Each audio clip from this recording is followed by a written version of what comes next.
EMS chief for the Clyde Fire Department. Been involved with some other things that I'll tell you about here in just a little bit. The presentations by webinar, of course, are a little bit different. It's a great opportunity to be able to do things by distance education, but I think I've only done once before where I was actually hosting, and that one I might have been in my underwear, but I won't let you know whether I am or not tonight. So if you guys are able to hear me, can you wave or do something? I know you've got, okay, hey, wow, this is great. I didn't have webcams on the other one, so, and they told me they didn't have one on me either. I hope that's right. So tonight what we're going to be talking about, obviously, is stroke. And I want to give you a little bit of background on where this information comes from. It's not just something that read a lot about or we've heard a lot about, but it's things that I had the opportunity to experience. Got another one? Hello. Can you hear us? Hello. Hello. Okay, good. And so my background is I'm a paramedic, and I had the opportunity to go down and work in Kansas City for about 18 years. And I was fortunate enough to work at St. Luke's Hospital in Kansas City, which is down on the plaza. And it's an 850-bed teaching facility that was one of the earliest primary stroke centers in the Midwest. We became a primary stroke center in about 1991, I believe it was. And I got the opportunity to work with stroke patients by working in the emergency department, and then they needed somebody, when the stroke program was new, they needed people to volunteer for it. And of course I missed the meeting, and so I was nominated, and therefore I ended up being on part of the stroke team. But it worked out really well, because over the next many years I found out and I learned an awful lot about something that really wasn't very sexy and very flashy at the time, because there wasn't a treatment for stroke. Since that time, we know that that's different. There are treatments for stroke now, and the primary one that we know of is that, of course, it's FDA approved, that we can give TPA to dissolve blood clots when we have a patient that has an ischemic stroke, as long as we can do it in a certain time frame. So now we need to look at where do we go from here, and how do we increase the treatment rate. How do we recognize strokes and things along those lines? So that's what we're going to be talking about tonight. If at any time you do have questions, I don't know how easy it is for you to, quote unquote, raise your hand on the computer. That's probably a little bit, it's easier if there's webcams. You can start waving your arms or throw something, because I think your phones are probably all muted. So the nice part about it is, if I'm not really there, is when you do throw things, you can't hurt me. That's good. That's a first. So we'll go ahead and move on here. Some of the things that we really want to look at and focus on are the fact that we know from several studies that have been done and from a lot of practical experience that healthcare providers in general are not as good as we should be at identifying stroke. And when we talk about healthcare providers, we're not talking about just doctors, just nurses, just paramedics, just EMTs. It's everybody globally. We're not as good at identifying stroke. I think there's several reasons for that, and we're going to dive into those in a little bit here, because there's some research that backs that up.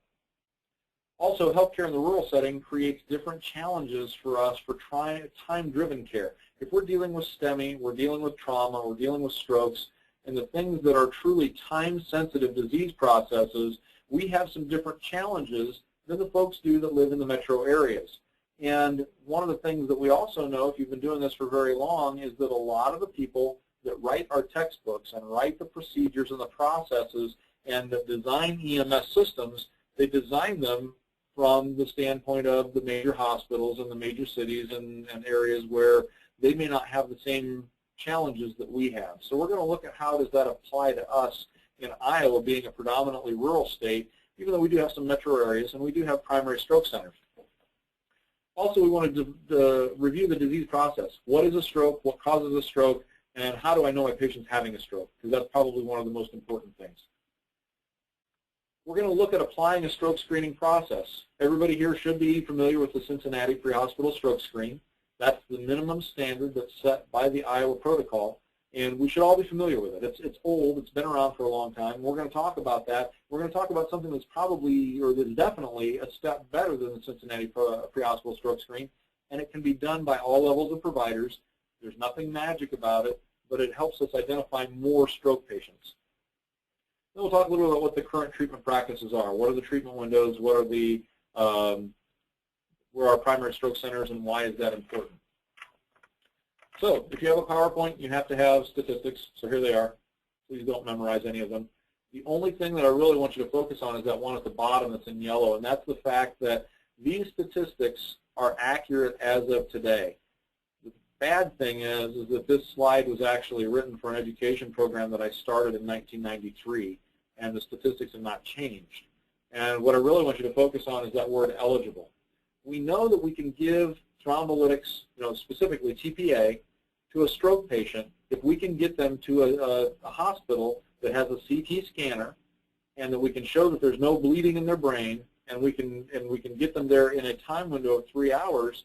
Then they should be eligible for TPA unless they've got some other exclusionary criteria.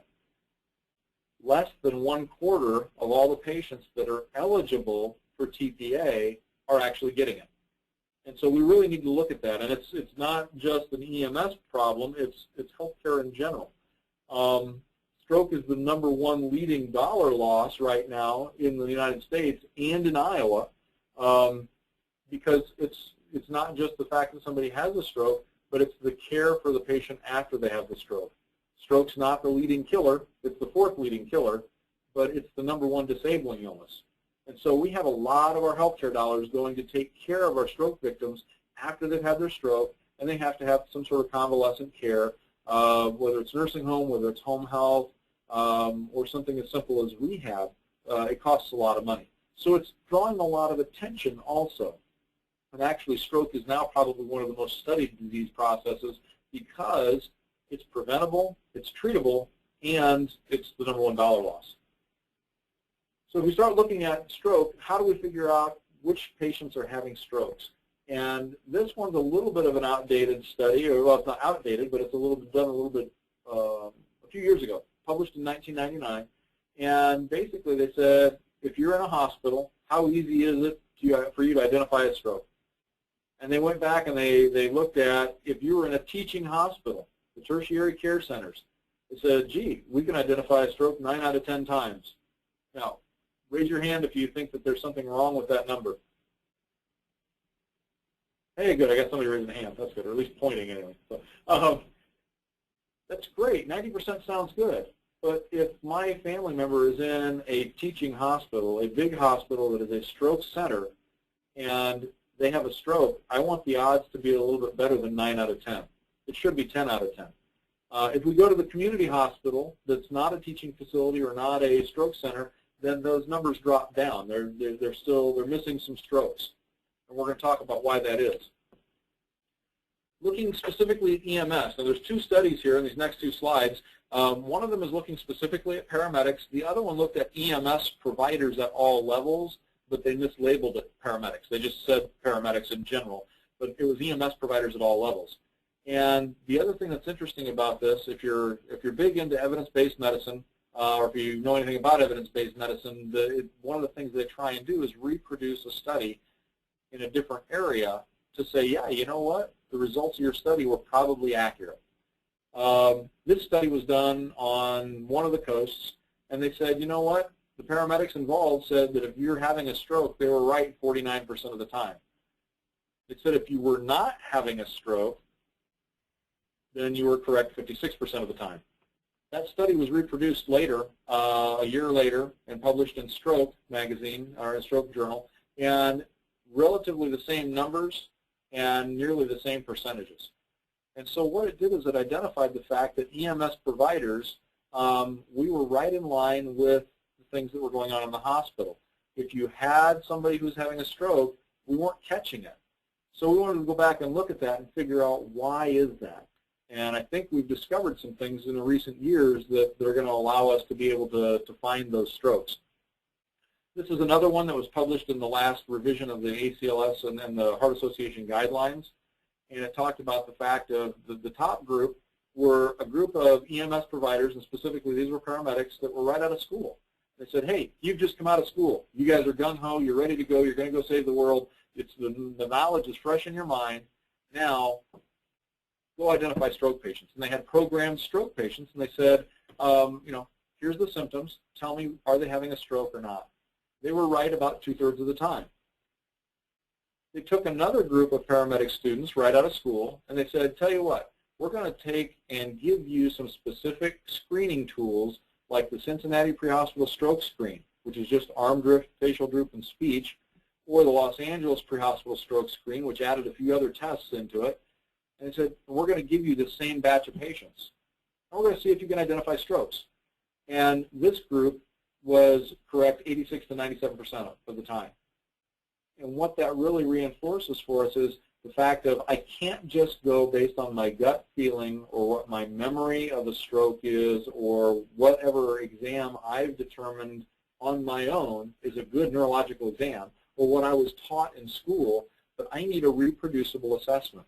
I need to use an assessment that I can do it, and then when I hand my patient off to the ER can reproduce that assessment, and they can tell, is the patient getting worse? Are they getting better? Are they the same? That's really, really important, because if we don't do that, we have patients that fall through the cracks, and those are the patients that are the unrecognized strokes that don't get the treatment that maybe should have. So let's talk a little bit about what stroke is. Stroke, in most of the books that you read, depending on the books, you're going to range anywhere from 77 to 94% of them are going to be ischemic strokes. So basically 80% is a good round number, 80 to 85. Ischemic strokes. Now, ischemic strokes are caused by a blood clot that travels and lodges in the brain.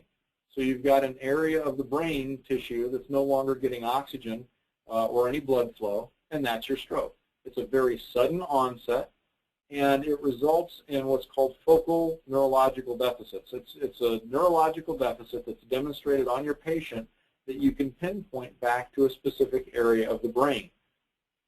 That's the definition of a stroke. That's all it is. The other 25% of those, 15 to 20%, are going to be hemorrhagic strokes. We're not going to deal with those tonight. They're still very important. They have a high mortality rate, and there are things that can be done for those people, but they don't have a specific time window, and they don't have a specific treatment and a specific drug to be given. So we're going to focus on the ones that are the ischemic strokes. Of those, there's two groups, thromboembolic and cardioembolic. There's no reason to commit that to memory, other than the fact that the cardioembolic just means that the embolus came from the heart.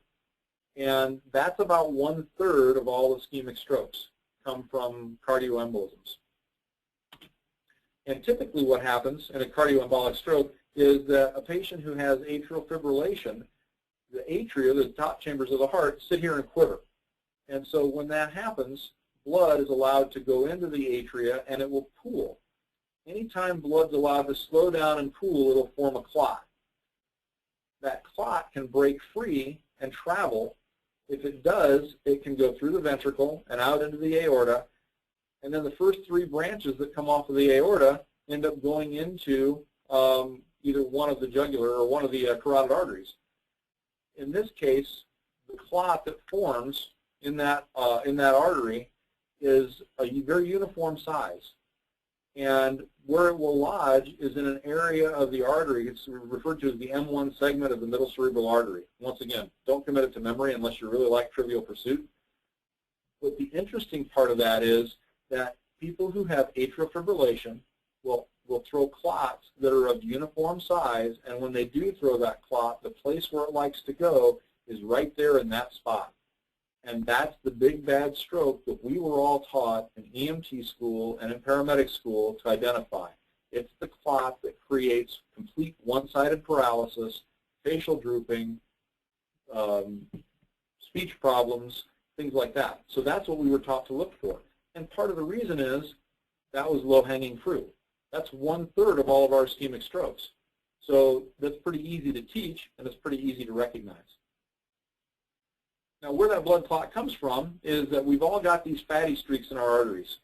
And it starts at about the age of 8, and we build up from there. If you eat at McDonald's a lot, you may have more of them. But these fatty streaks are covered by the intimal lining, or this one layer of cells inside the artery. And what happens is if those cells rupture for whatever reason, long-term high blood pressure, some sort of physical trauma, anything that allows that cell lining to become broken, then the fatty core, the lipid core of this fatty streak becomes exposed to the blood. And then what happens is the white cells and the platelets and everything start to actually accumulate, and they start that whole clotting process. Anything that's downstream of that area is shut off from blood supply. Now, typically in a stroke, what will happen is this clot that forms here will actually end up traveling. It'll break off and travel downstream, and it'll end up either in the lung as a pulmonary embolus or in the head as a stroke. So that's how those clots get formed. When it hits the brain, the main thing that we're looking for is where did it go? It's all about real estate. Everything in your brain has a specific function. So anybody that remembers the headlines and the things that we did back in the 1950s to people when they, we had the kids that grew up and liked to light cats on fire and do that kind of stuff. What were some of the things that they ended up doing to those patients in the hospitals and in the mental institutions? Maybe I can read your lips if you have your answer. This is fun. I've never done it with a webcam before. It's fun to watch the expressions. So, anyway, the frontal lobotomy was the treatment. And so they would actually whack off the actual frontal lobe of the brain, and you could live without it, but you would end up sitting in the corner, drooling a lot. It changed your personality. That's because the frontal lobe is actually a personality thing. That's where your decision-making and your personality and your organizational thought processes occur, is in the frontal lobe. If you have a stroke that occurs in the frontal lobe, it's one of those things that typically it doesn't cause an acute onset of neurological deficits that we can see as a healthcare provider. Instead, we may get the call that grandma or grandpa or mom or dad is not acting normal. All of a sudden, they had a personality change. They're not acting like themselves. Very rarely are those strokes treatable because they very rarely come in to be seen within a 3-hour time window or even a 4.5-hour time window. So we don't deal with those very much. As we move posteriorly, these two strips that are here, the motor cortex and the sensory cortex, those are the things that we're going to deal with more. And the primary reason for that is this is where all of our movement comes from. Now remember that everything in the brain is mirror imaged from the left to the right, right to the left. So there's a primary motor cortex and a sensory cortex on the other side of the brain as well. We're looking at the left side of the brain here. One area of the brain that is not replicated. It's only in one hemisphere, and that's Broca's area and Wernicke's area. And these are your speech centers. They only occur in one side of the brain. In about 80 to 90% of the people, it's going to be in the left hemisphere. So if you have a stroke that affects this left hemisphere, then that's where you're going to end up with somebody who has some sort of speech difficulties that we'll talk about here in just a little bit. These areas can be in the right side of the brain, so it can happen. Every now and then things get cross-wired, or if you have somebody who is a right-sided dominant, then you have a little bit better chance of it being over there. In the parietal area back here, you have what's known as the sensory association cortex. This part of the brain is what allows you to interact with your environment. If you close your eyes and raise your arm up, you know that your arm's above your head. If you close your eyes and take 3 steps forward, you know that you're going to run into the footstool because it's where it knows where you are in space. The occipital lobe back here has to do with sight and vision. And then down here, this little walnut that lives down here is the cerebellum. The cerebellum has to do with fine motor coordination and balance. And then back in here is the brain stem, which is where your vegetative functions are. So depending on where the clot lodges in the brain as to what kind of symptoms you're going to actually end up seeing. Now that primary motor cortex, that strip that I was showing you, if we take that strip out of the brain and we lay over it some drawings of what part of your body is innervated by that part of the brain, what you see is that out here on this lateral edge of the brain, there's an awful lot of real estate, a lot of gray matter here that is actually involved in the movements of the face, the mouth, the tongue, and the ability to swallow. So that's one of the reasons that when we have patients that have strokes, we don't want to give them anything by mouth. We're not going to give them aspirin. We're not going to give them anything to drink or any other medicines, because patients that have had a stroke have a high risk of aspiration until they've had their ability to swallow evaluated in the emergency department or in the hospital somewhere, wherever it's done at that hospital. So stroke patients should all be NPO until they've had that evaluated. A big chunk of the brain is also devoted to the hand. And part of that is because the hand is a very complex organ with lots of feeling, lots of manipulation, lots of movement, lots of innervation. Not so much in the arm. And then as you get into the top part of the brain and over into this area where the two halves of the brain come together, it's called the falx cerebri, where the two halves kind of go together and create that valley. This is where the trunk, the hip, and the leg are all innervated. This becomes important in a little bit when we start looking at blood supply. As you're all sitting there, everybody's getting about 20 to 25% of your cardiac volume. The blood that's coming out of your heart is going, about 25% of it goes to the brain. If you look to your left and look to your right, you might see some people that are kind of fighting the odds. I'll let you make that choice.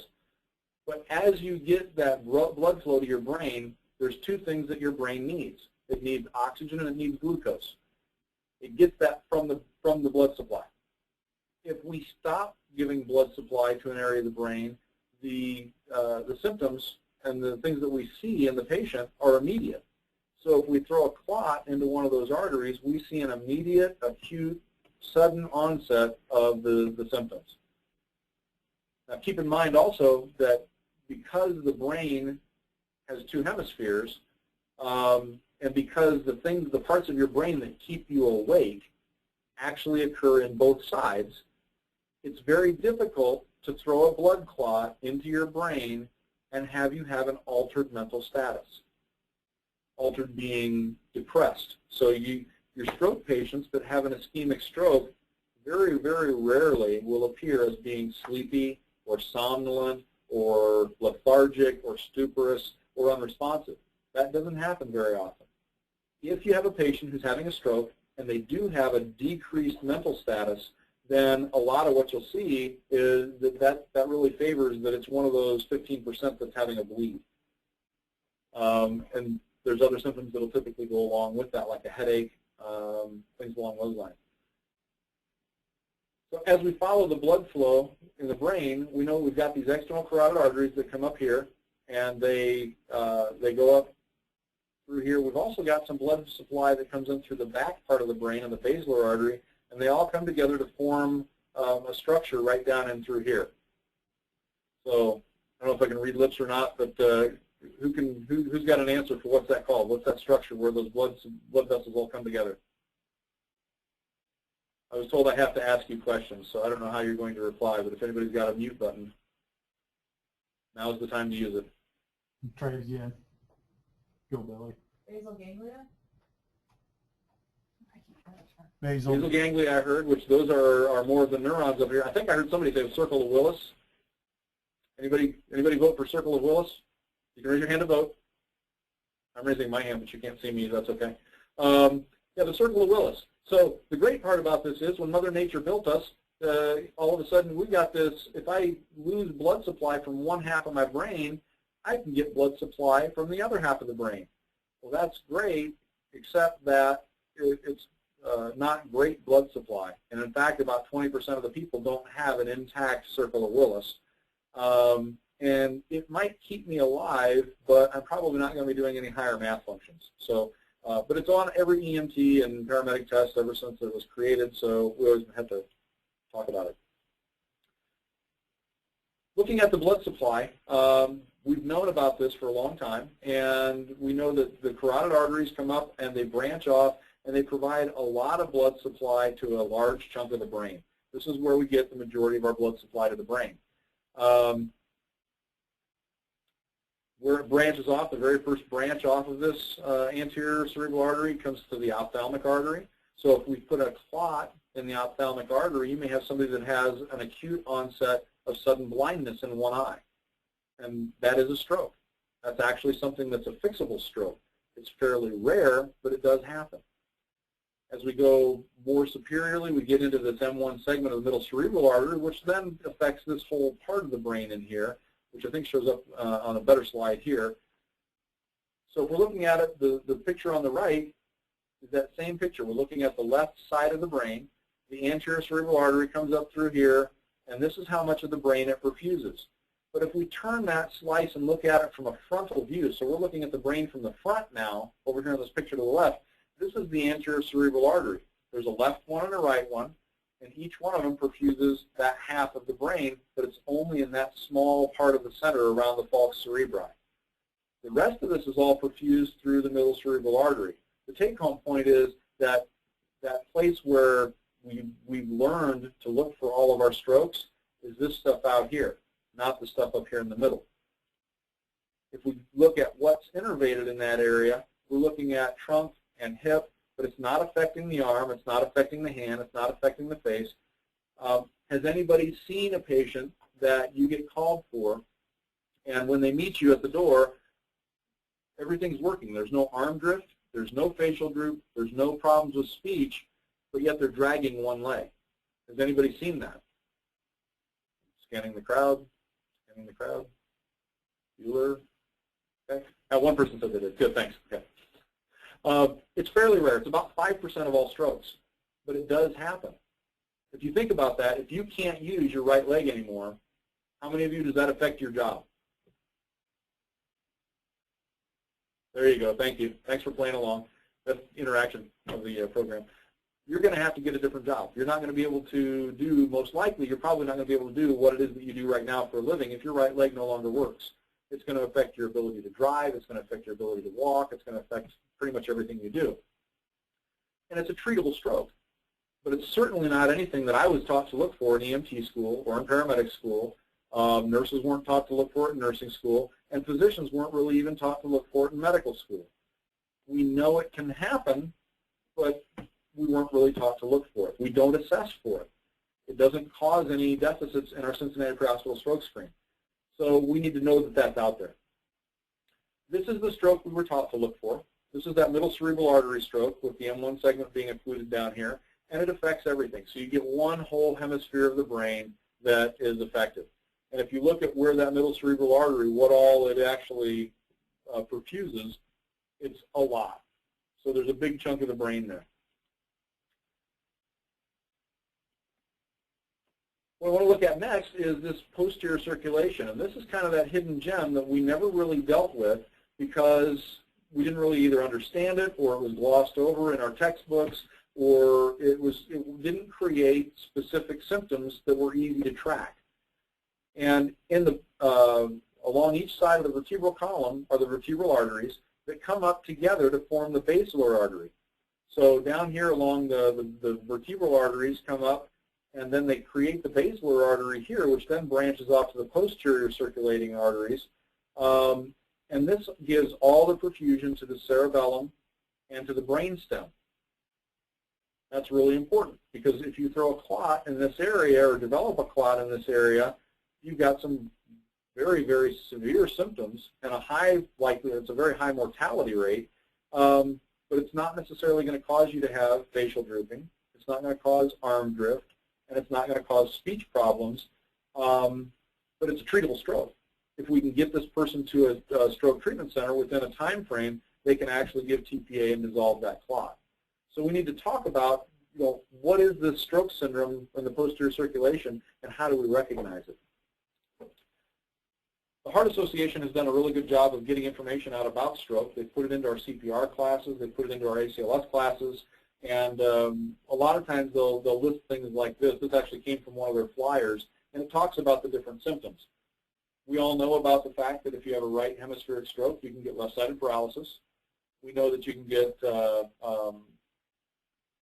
some of the other symptoms that you see there, but we want to talk specifically about spatial and perception problems.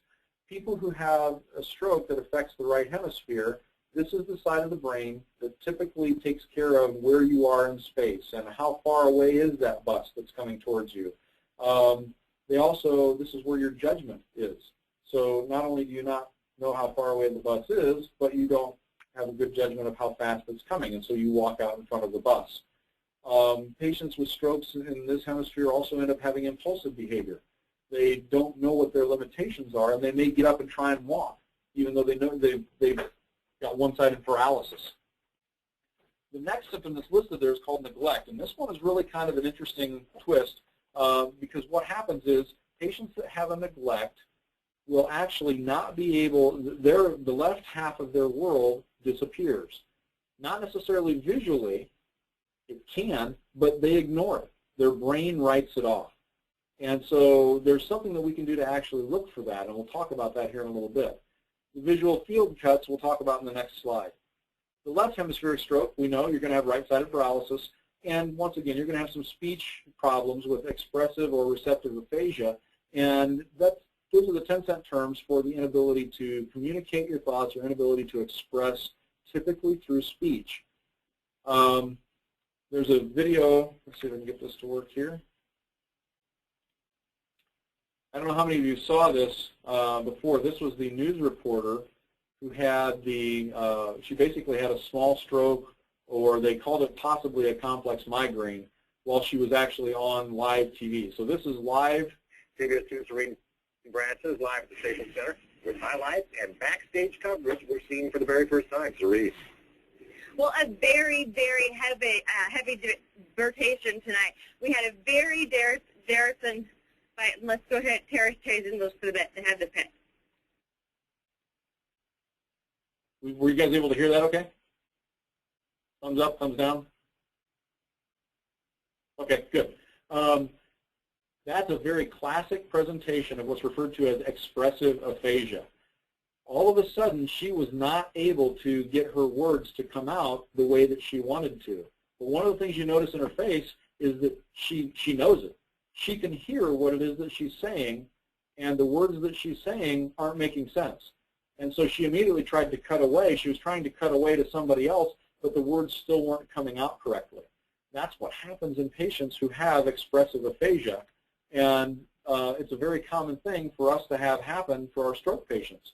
So when they have that expressive aphasia, all of a sudden they can't talk and they can't communicate, and it's very, very frustrating. Receptive aphasia is a different type of aphasia, and that's Wernicke's area in the brain, and that's an area where it's often referred to as just verbal salad. The patient can speak, and they can speak words that are normal words, but they don't make any sense. They'll string a whole bunch of words together that don't make a sentence. And so they're talking about, you ask them a question of what did you have for breakfast this morning, and the answer is something like the fuzzy bunny slippers on the bus stop on the wall pink. And the patient thinks that she just told you she had bacon and eggs and toast, and that's what she heard. But it came out completely different. These patients are kind of fun, and it's fairly rare. Part of that reason is because Wernicke's area is perfused really, really well from both the anterior and the posterior circulation in the brain. So it's more rare to see that happen. Other things that you'll see, is, again, is the visual field cuts, and that's another thing that we weren't taught to look for, but it's very easy to assess. In this particular slide, this gives kind of a rendition of what a visual field cut will look like to the patient, and depending on where the clot occurs in the brain. Typically, we're dealing with things that occur in the brain back here, so we're dealing with C, D, and E. If you have somebody who they've lost the left visual field, they've lost the left visual field in both eyes. And that's a little bit odd or a little bit different, but the reason is because the optic nerves over here, some of them cross, some of them do not. So if I have a patient that has had a stroke, and they now have a left visual field cut, it doesn't matter which eye they're looking out of, but the left half of their vision is gone. They can't see things that are in that half of their vision. Same thing with the right visual field cut. Now, occasionally you can get things like what you see in letter D, where it's an upper quadrant or a lower quadrant hemianopia, and it's a little bit more difficult to find, but there's a way to do it. And I can show you how to do that here in just a little bit.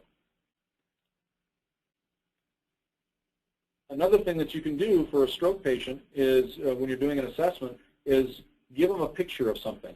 This picture actually comes out of the NIH stroke scale, which is a uniform scale that's given by the hospitals and the stroke centers. And what they'll do is they'll give this picture to somebody and have them describe what's in the picture.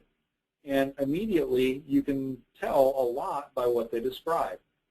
Somebody who has a visual field cut, if they have a left visual field cut, when they look at this picture, they'll describe for you, if they're able to talk okay, they'll be able to describe that there's a lady standing at the sink, there's water flowing over the sink, she's washing dishes, there's a couple of cups, there's a saucer, the window's open, and they'll go into great detail and be able to explain everything there, but they do not see the kids on the cookie, on the stool and the cookie jar. And vice versa. If there's a right visual field cut, they'll see the kids in the cookie jar, but they won't see the lady washing dishes. This can be done with anything. If there's a newspaper laying there, you can pick up the newspaper and have somebody describe for you what they see in the picture. The other thing that it helps out with is if they've got any type of speech impediments. If there's an acute onset of expressive aphasia, as they're explaining the picture, all of a sudden their words, they're going to struggle to get their words to come out, and the words that come out either aren't going to make sense or they'll be the wrong words. So just by having somebody start to explain this picture, you can get a really good impression of whether or not they're having a stroke.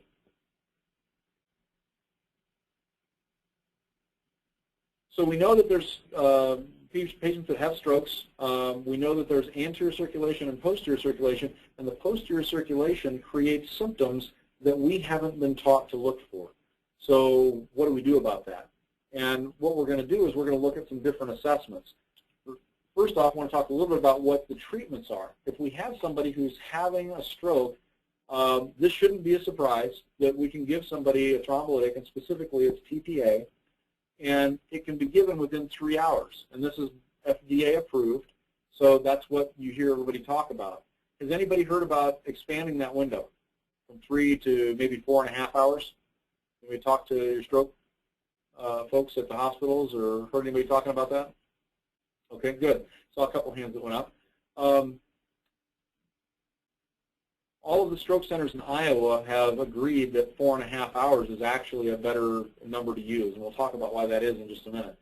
But we can give this drug, and we can, there's a risk that the patient may bleed. The risk is it gets labeled as being about a 6% chance that a patient's going to actually bleed in their brain. Now, these are really, really old numbers. But the problem that we run into with evidence-based medicine is that the FDA requires physicians to say this is the number. Well, that number was actually derived in 1996 during the studies when we were actually experimenting with TPA. The actual bleed rates of the primary stroke centers are tracked very, very closely. And I can tell you right now that the bleed rate at Mercy Hospital in Des Moines is less than 1%. So it's actually a pretty safe drug to give as long as we give it within that time window that it needs to be given. Mechanical clot removal is another thing that can be done typically at primary stroke centers or comprehensive stroke centers, where they will actually go in and take a catheter and remove the clot physically from the brain. The nice part about that is it extends that treatment window all the way out to 8 hours. And that's important because one of the things that we're really challenged with in Iowa is getting patients into a hospital within a treatment window. By the time somebody calls 911 and we get there, we assess the patient, we bring them either to a local hospital or get them someplace where there's CAT scan available, and try and get that done within a 3 or 4.5 hour window is very difficult. The biggest problem is typically our patients wait too long. Right now, on a nationwide average, patients are waiting 12 to 16 hours before they call 911 if they're having stroke symptoms. So we got to do a good job of getting the word out to the patients as well that they need to call 911 and get help, and then we need to be able to recognize it and get the patient into where they can be treated. Now, this study was done in Europe, and it was a very good study, had several thousand patients in it, and what they looked at is they said, we think we can extend this treatment window from 3 hours to 4.5 hours. And it was published, and all of the stroke centers, in fact, the vast majority of the stroke centers across the United States have adopted this. The FDA, because of weird, quirky rules, and I should have asked beforehand, Any attorneys in the group or anybody who works for the FDA, please raise your hand. Okay, good. The FDA has very quirky rules. We can't reproduce the study because of FDA rules. There's no way we can do it. What we can do, though, is we can go based on the study that was done in Europe. And all 15 of the prior, or 17 now, of the primary stroke centers in Iowa have all agreed that we can use the 4.5-hour time window. There are some patients that won't meet that 4.5-hour time guideline, but that's up to the hospitals to decide. We just need to know as EMS providers that our window for treatment is actually extended beyond that 3 hours that we've learned over the last many years, and so now we're looking at a 4.5-hour window. So if I'm seeing Mrs. Jones in her kitchen at 3 o'clock in the morning because she got up to get something to drink and all of a sudden she has an arm that doesn't work, I know that my goal is that I've got to get her to a stroke treatment center within 4.5 hours. If I don't have a primary stroke center that I can get her to, then I need to get her to a community hospital that has CAT scan capabilities and has TPA in their formulary so that they can do the CAT scan and give TPA before they send her on to a stroke center for continued treatment. Now this is the thing that all of the physicians are worried about. This is what's referred to as hemorrhagic transformation. What happens is once this starts off as an ischemic stroke, and this area of the brain right in here is not getting any blood flow. Tissue that's not getting blood flow starts to die, and when it starts into that damage and dying process, it starts to swell. So as it swells, it starts to push against the other brain tissue, and it starts to actually herniate. So as it moves over, it starts tearing apart the little blood vessels that are in the brain, and those blood vessels start to bleed. So you get into this vicious cycle where you bleed a little bit, then you cause more pressure, and eventually it becomes a fatal event. That's what can happen. It can happen with any stroke. This particular stroke did not get TPA. This was a patient who had a middle cerebral artery stroke that ended up being a fatal stroke because it was such a large area of her brain that was affected. But this is what the physicians are worried about when they give TPA. And this is one of the reasons that our treatment rates are still very low, is that there's a lot of concern that this is going to happen. Remember, the stroke centers can tell you what their bleed rate is, and the bleed rate is less than 1%. So it's safer than some of the over-the-counter medicines that we have. The mechanical clot retrieval is kind of an interesting deal also, and I got the opportunity to participate in this when I was at St. Luke's Hospital down in Kansas City. We were doing some trials with this, and this was pure magic. This was very, very impressive. The same process that we would do for a coronary angiogram and putting a stent in, instead they use smaller wires because the blood vessels in the brain are smaller. But they'll take and put a catheter up in through the carotid, or they'll go up into the groin, go up, instead of turning right at the subclavian, they go ahead and go all the way up through the carotid. And they find the clot, and they'll actually put this small catheter and a small wire through the clot.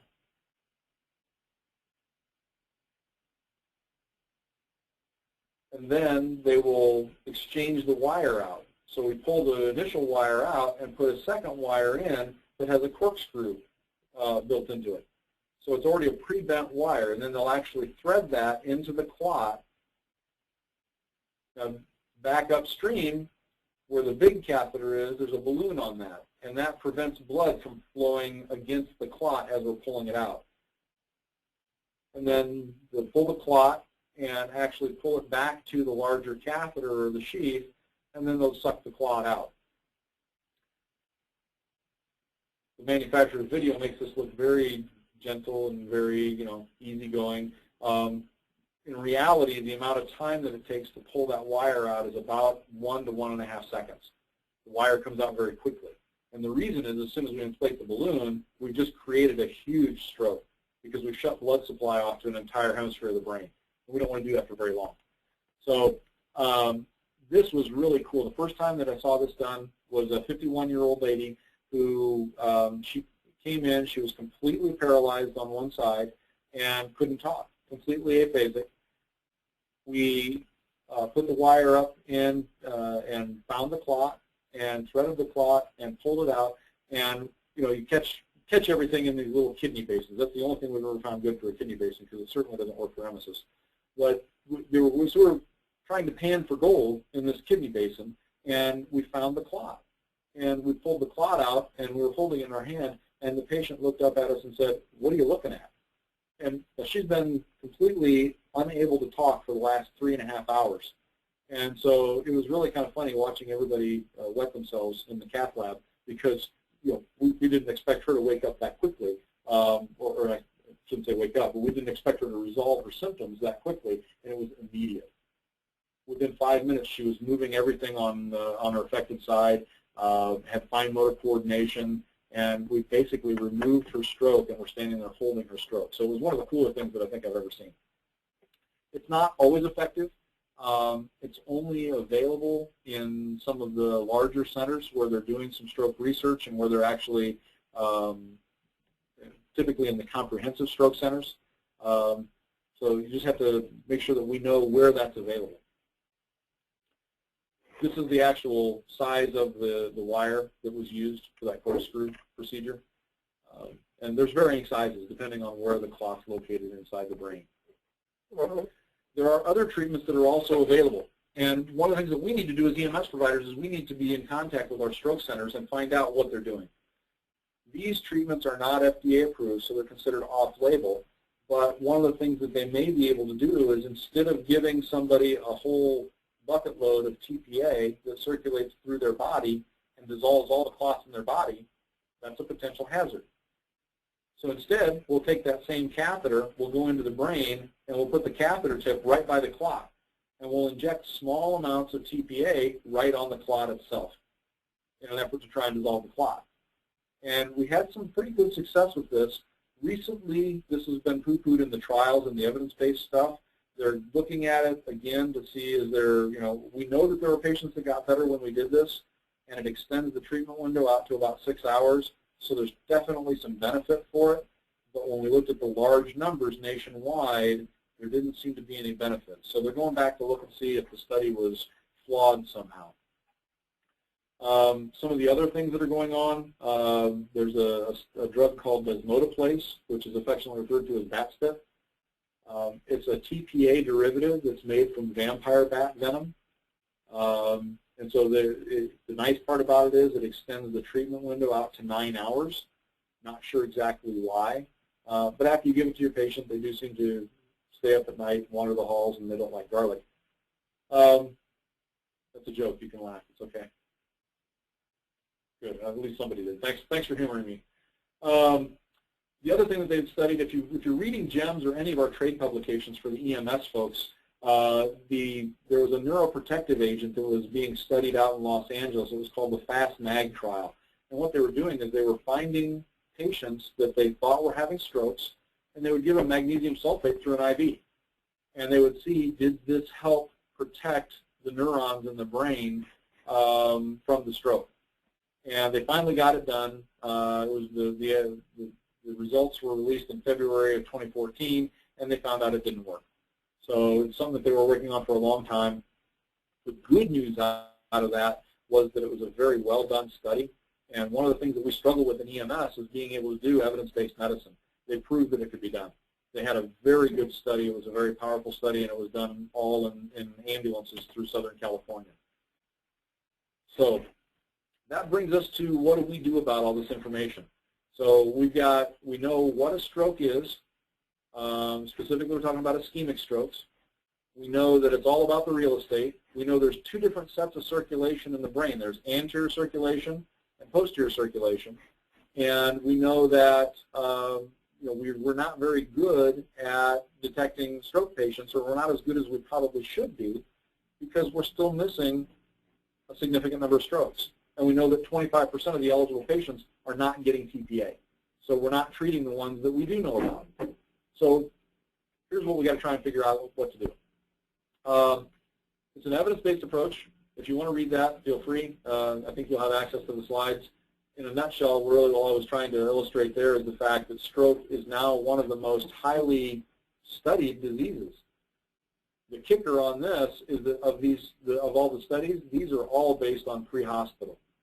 and what they're finding out, and some of these were done over in Europe, some were done up in the Scandinavian countries, some were done here in the United States.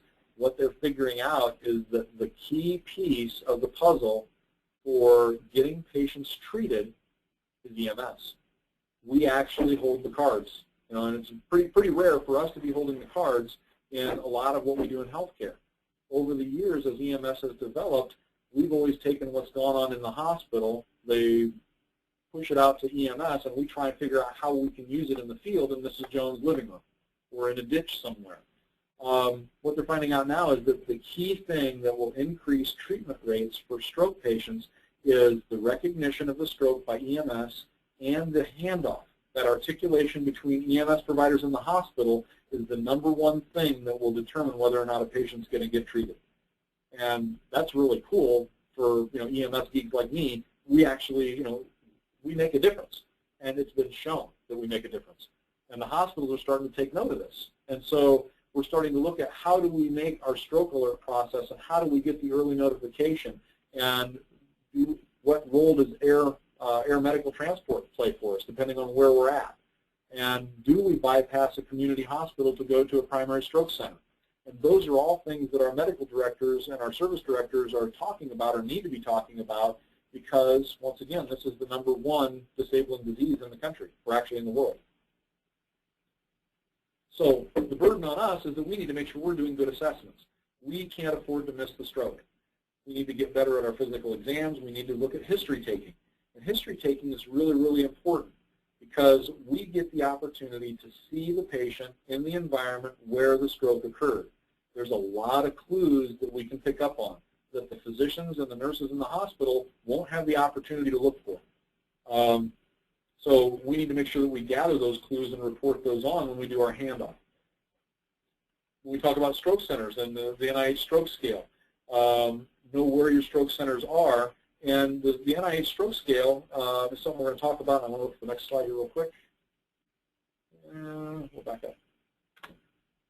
How many of you have heard of the NIH stroke scale, other than what I've mentioned tonight? Hearing crickets, hearing crickets. Okay, a couple of hands.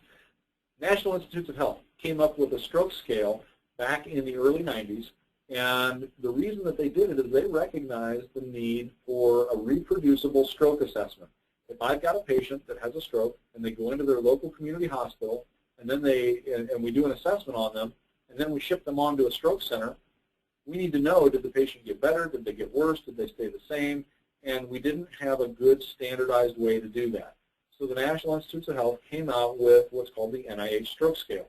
Pretty straightforward, not very imaginative. But it's a 42-point scale that is used to evaluate stroke patients. Everything that we're doing in our stroke assessments is based on the NIH stroke scale. So we'll talk more about that here in just a little bit. We need to have a reproducible assessment. This study was done by dispatchers in San Diego, and this was a little bit of a humbling study for those of us in EMS.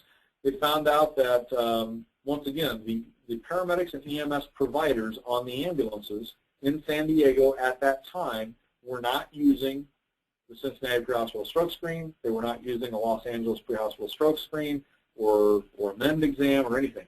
They were just going with their gut feeling and whatever they had been taught in school. This is how to identify a stroke.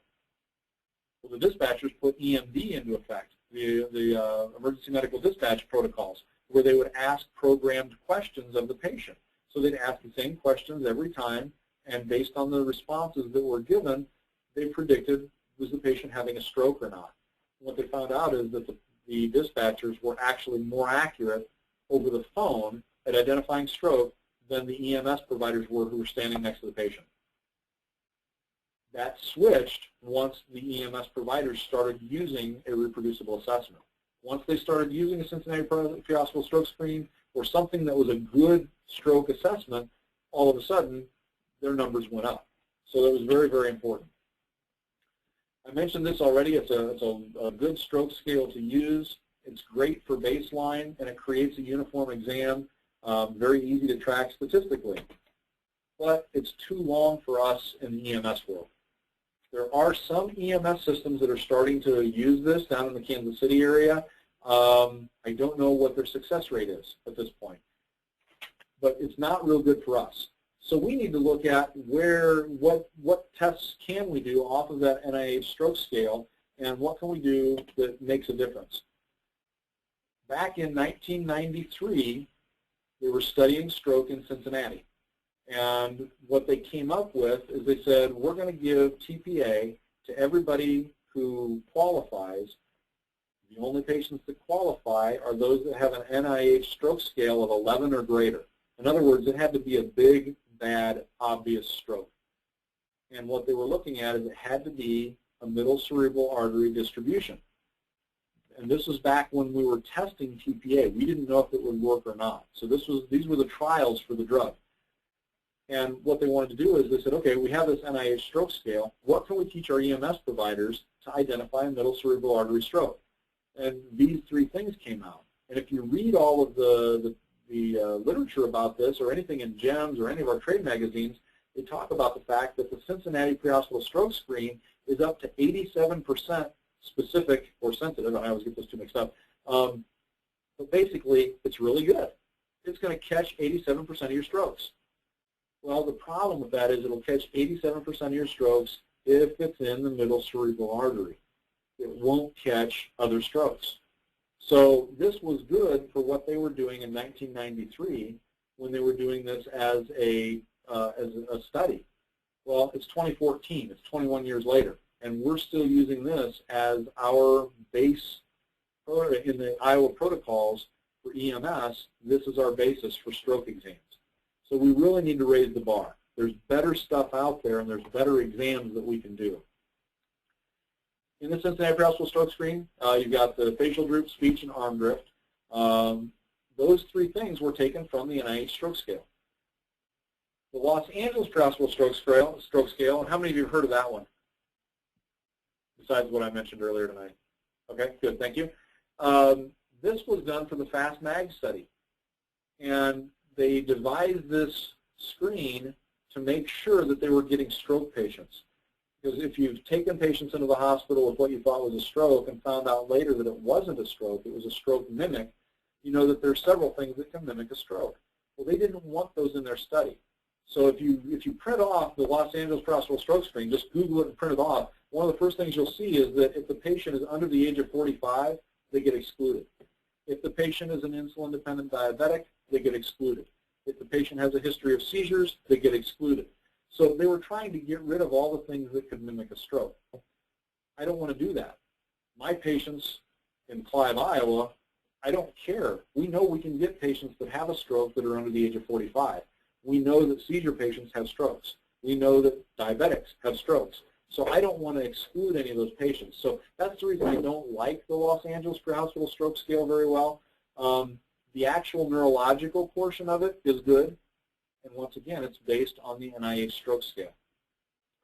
The one that I like is the one that's listed on the bottom. It's the Miami Emergency Neurological Deficit Exam. And it comes to us from, obviously from Miami, if you didn't get that already, a course that was put on by the University of Miami called Advanced Stroke Life Support. If you get the opportunity to take the course, it's a good course. It's an 8-hour-long course, and it deals with nothing but stroke. So it's difficult to commit that amount of time to it unless stroke is something that you really are interested in, or you have a high volume of stroke in your service area. But the exam they came up with is really good. And it's based on the NIH stroke scale, and it starts off with the Cincinnati prehospital stroke screen, and then it goes on to do a few more of those tests from the NIH stroke scale, and it will pick up posterior circulation and the anterior cerebral artery circulation distributions. So in other words, it'll catch those strokes that we've already talked about that we were going to miss. If we stay with the Cincinnati prehospital stroke screen, one of the things we'll look at is we're going to miss a bunch of strokes. And just so it's not just anecdotal stuff, we actually put this to the test, and we looked at all of the stroke patients at Mercy Hospital for a 22-month period, and we went back and looked to see which patients would be identified using Cincinnati only and which patients would be identified using the MEND exam. And that was a significant increase in the number of patients that we actually found using the MEND exam. We didn't catch everybody, But keep in mind, there were also some patients that had bleeds. There were also some patients that had TIAs and things that got better. So not going to catch everything.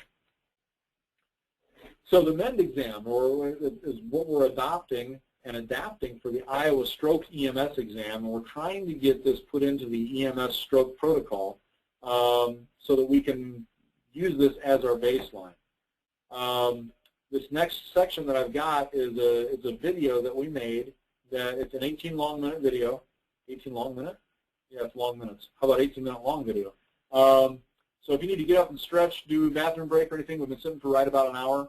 So if you need to take a quick break, we'll come back in about 5 minutes, and we'll hit this video and look at specifically each item of the MEND exam and why we're doing it and how you can implement it into your practice as an EMS provider. So jump up, take 5 minutes, come back, and we'll resume with the video here. If you have the opportunity to, if you have any questions and you want to unmute your phone and ask any questions or type anything into the question box, feel free.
Okay, looks like we got at least a handful of everybody is back, so we'll go ahead and keep on going.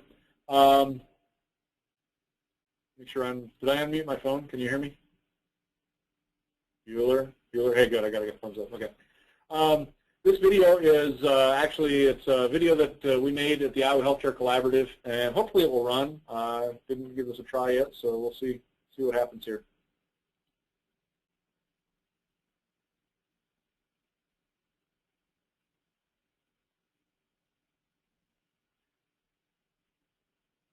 And this will actually show the form. If you've got the form with you, it'll look specifically at different parts of the form, that EMS stroke form, and talk about what goes in each different form. Oh, it may not play here. Let's see. The Iowa EMS Stroke Run Sheet was formed by the Coverdell Leadership Group and the Iowa Stroke Task Force for two reasons. One was to be a handoff tool for EMS providers to be able to hand off patient care to the or to the hospital staff. I don't have a picture. Does anybody else have a picture of that? We can collect more data about strokes in Iowa and learn more about what's going on with our Iowa population. The form, as you see it there, is broken down into several different sections. Let's try this, and let's see here.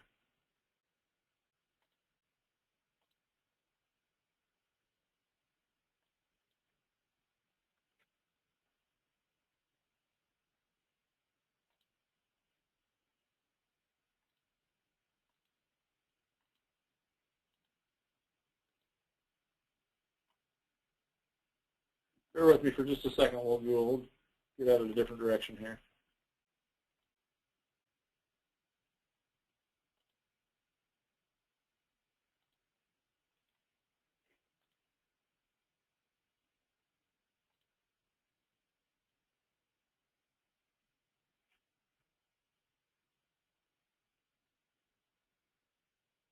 Sections. The first section is the demographic data. The EMS service number should be your service number as was assigned by the Bureau of EMS. I'll pause it for just a second, make sure we're able to hear that okay, because it's coming through my computer speakers into the phone. Everybody hearing good? Okay, good. If you recognize the guy's voice, it's because of the goober that's in front of you is me. Hospital number is the hospital license number, also assigned by the Iowa Department of Public Health for each individual hospital. The patient ID number can be a unique identifier that your EMS agency provides, or it can be the patient ID number that is set by the hospital. The hospital can fill out both the hospital number and the patient ID number for tracking purposes for the state data registry. The dates and times are fairly self-explanatory. These are your EMS times. The thing you do want to watch out for is the last known well time and the symptoms discovered date, which are not always the same time. It's very, very important that we know what the last known well time was for the patient, and oftentimes that may be before they went to bed. There's a high number of what's now being called wake-up strokes, where a patient wakes up after being found or wakes up with the symptoms of the stroke, in which case we don't know what their last known well time. We do know when the symptoms were discovered, but their last known well would have been when they went to bed the night before. The rest of the times should be self-explanatory based on your EMS run report. The other patient data, again, is self-explanatory. The age and years, the gender. It's also very important that we make sure to include a blood glucose reading. If you have the ability to do it for your EMS agency, it's very important to include blood glucose because hypoglycemia and hyperglycemia both can mimic stroke symptoms. We also have a place to record at least 2 blood pressures and the pulse and oxygen saturations. The back side of the form has some more demographic information on it so that we can make sure that the form is used from a handoff perspective for the receiving facility to have contact information for the patient, any bystanders that may have been around, whether it was family or somebody else who witnessed the onset of the symptoms, and also contact information for those bystanders. This is very important, especially in rural areas where the patient may have been transported emergently to the hospital or transported by air, in which case the patient arrives at the receiving facility several minutes or even an hour prior to family members being able to respond. If a patient is aphasic, can't communicate in any way, then this form gives the contact information for the receiving physician to be able to contact family if they have further questions that we cannot answer. Also Also at the bottom of the form is the location of where we should send the form. We want to make sure that we are sending this information into the Iowa Stroke Registry, which is housed at the College of Public Health through the University of Iowa. The next section of the form has to deal with history. There's several things that are key pieces, and oftentimes as EMS providers, we are in the key location to be able to find this history. Sometimes the information that's available to us at a scene is much more important or is much easier to gain while we're with the family than it is to try and ask the patient or ask the family members several minutes or hours after the occurrence. So we need to find out some specifics. Was there a severe headache with the onset of the symptoms? Classically, this may be more of an indication of a bleed rather than an ischemic stroke. It's a rule of thumb. There are some exceptions, but that's a classic presentation for an intracranial bleed. Was there any head trauma at the onset of the symptoms? So if a person fell and struck their head and then started having their one-sided paralysis or having speech difficulties or their focal neurological deficits, then that's a different circumstance than somebody who had an acute onset of stroke symptoms with no history of any type of trauma. Another question that we need to ask is the patient on any blood-thinning medications? Are they on Coumadin? Are they on Plavix? Or any of the new factor 10 inhibitors? This is important because that, again, is going to make a difference in what the physicians are going to do at the receiving hospital. If there was a seizure at the onset of the stroke, the physicians need to know that as well. That may be an exclusion criteria for the patient to receive TPA, but it's part of the information that the physicians will need to be able to make that decision. And then, was there a previous stroke or serious head injury within the last 3 months? That's also a very important point to know for the receiving physicians because it alters their treatment plans. What we want to focus on now is the actual exam itself. The exam findings you'll see actually come from the NIH stroke exam. And we start off with the Cincinnati Pre-Hospital Stroke Screen. Everybody should be familiar with the Cincinnati Pre-Hospital Stroke Screen, which is the speech, facial droop, and arm drift. So with Terry as my patient, one of the things I'm going to do, is the first thing I'm going to do is I'm going to have her speak. So I'm going to ask her to repeat the phrase, "You can't teach an old dog new tricks." Can't teach an old dog new tricks. This is a very easy way to check for speech. Another way would be to have her describe a picture, read the newspaper, or anything that's available. As you do your interview with the patient, you're going to get a really good feel for, do they have the ability to communicate verbally? Are they slurring their speech? Now note that in the NIH stroke scale, the speech is given a number, just like all of the points in the NIH stroke scale. On our Iowa stroke exam, we're looking specifically, is it an abnormal finding or is it normal? We're not worried about giving a specific number, such as what you would find in the NIH stroke scale, but we want to note, is there an abnormality? So if there's any slurring of the speech or she has difficulty in expressing her words, then that is a check mark as an abnormal finding and we move on. The next part is we're going to look at facial droop. So Terry, what I want you to smile real big for me. And you can see that in the lower portions of the face that there's no droop. Also, I want to have you squint your eyes shut really hard. Okay? Now arch your eyebrows up really high. And we can watch in all 4 quadrants to look for any facial droop. The next thing I'm going to check in the Cincinnati Pre-Hospital Stroke Screen, the first 3 steps of our exam, is for arm drift. Terry, what I want you to do is I want you to close your eyes, hold your arms straight out in front of me, in front of me too. Now I want you to, I'm going to count to 10. I'm going to let go of your arms. 1, 2, 3, 4, 5, 6, 7, 8, 9, 10. Okay, you can go ahead and put them down. By having them go all the way to the 10-second mark, that looks for any resistance to gravity or any inability to keep that arm extended. Oftentimes, they may be able to keep an arm extended, but it may wait until 5, 6, 7, or 8 seconds into the exam before that arm falls. That's still a positive finding. Note that in the NIH stroke scale, the patient may have their eyes open and they're tested 1 arm at a time. For our purposes and for expediency, we have the patient close their eyes and we have them test both arms at the same time. That's so they can't cheat, because if they see that 1 arm is actually starting to drift, they may try and cheat or use some body English to prevent that from happening, because nobody wants to fail the exam. The next step of the exam is looking at mental status. And using the AVPU scale, which is very standard in EMS. The patient responds, they're alert, they respond to verbal stimulus, they respond to pain, or they're unresponsive. Just note which one of those is present. On the questions section, I'm going to ask Terry a couple questions. Terry, how old are you? 52. And what month is it? Even though she had to think about it, this is still a normal finding. A patient that is having a stroke may not answer the second question or may have difficulty in answering. Oftentimes they will give you a birth date instead of the actual their age. This is an abnormal finding. One of the key components in this exam is that you must score the exam as the first result that the patient gives you. And this leads to consistency in the exam. So if I apply the exam in the metro area of Des Moines, then the exam is reproduced at the University of Iowa if the patient is transported there, and we're performing the exam the same way. Now, Terry, what I want you to do is I want you to close your eyes and now open them. Okay? And two simple commands. It can be something as simple as squeezing a hand and letting go, and they can do them in sequence. And oftentimes, somebody who is suffering from a stroke will have difficulty in following the commands in sequence. They may not actually perform the second command without some sort of reinforcement or a reminder. If they don't, that's an abnormal finding, and that's what gets documented on the form. The horizontal gaze, I'm going to hold your head right here. I want you to follow my finger. And what I'm looking for is a smooth pursuit in the eyes. I don't want to see any jerking motion or a nystagmus. A nystagmus would indicate that there's something going on intracranial, some sort of intracranial pathology. Note that this is different than what you will see in the NIH stroke scale.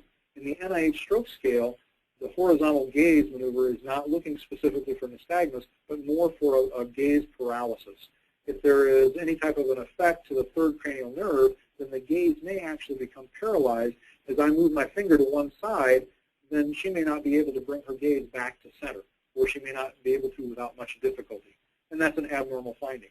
Once again, in our Iowa stroke exam, all we're concerned with is abnormal findings. We're not giving them a specific score. The visual fields is another test that, again, comes from the NIH stroke scale, but we test it a little bit differently than what NIH does. In this case, what I'm going to do is Terry, I want you to look right here at my nose. Now, I want you to tell me, you can either point or tell me right or left, which finger is moving. And with that simple test and that quickly, I've determined that there is no gaze deficit as far as there is no visual field cut. The other thing that I've also helped determine is that there's probably not any type of extinction or neglect where she's not paying attention to one half of her world. By the fact that she can see in both of the peripheral vision fields, then that tests both of those things at the same time. Again, slightly different than what we do with the NIH stroke scale. The next tests will reproduce what we did earlier on with the Cincinnati Pre-Hospital Stroke Screen. The motor arm drift, which we already did. The motor leg drift is a little bit different, and this is best done when the patient's actually lying on the ambulance cot or if they're in a bed. But what we're going to do is, Terry, I want you to go ahead and lift one leg up. I'm going to have you hold it there. I'm going to count to 5, okay? 1, 2, 3, 4, 5. Very good. Okay, now I'm going to have you do the same thing with this leg. Hold it there. 1, 2, 3, 4, 5. And what we're looking for is the ability to resist gravity. If the leg starts to drift at any point in that 5-second time, then that's an abnormal finding, and we need to document that on the form. And on this particular form, it does give you the ability to document right versus left. The next test I'm going to do is for sensory perception. And what I want to do is I want you to have you go ahead and close your eyes.